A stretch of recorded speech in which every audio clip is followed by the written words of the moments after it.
மீன் வறுவல் எப்படி பண்ணுறதுன்னு பார்க்கலாம். ஒரு 4 துண்டு மீன் எடுத்திருக்கேன். அதுக்கு தேவையானது 1 ஸ்பூன் பச்சரிசி மாவு, 1 ஸ்பூன் கார்ன்ஃப்ளவர் பொடி,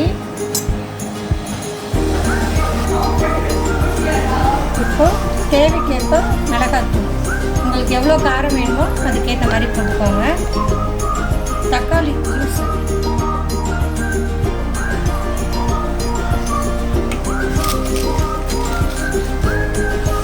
உப்பு தேவையான அளவு எவ்வளோ வேணுமோ அதுக்கேற்ற மாதிரி போட்டுக்கோங்க. இப்போ நல்லா பிசைஞ்சு வச்சுருக்கேன். ஒரு 10 நிமிஷம் ஃப்ரீசரில் வச்சுட்டு ஃப்ரை பண்ணலாம். இப்போ நம்ம வறுத்துடலாம்.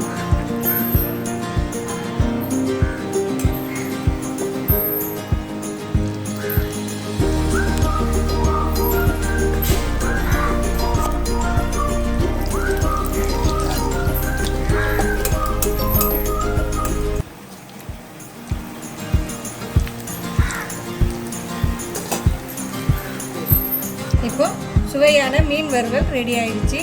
இதை உங்கள் வீட்டில் ட்ரை பண்ணி பாருங்கள். பிடிச்சிருந்தால் லைக் பண்ணுங்கள், ஷேர் பண்ணுங்கள்.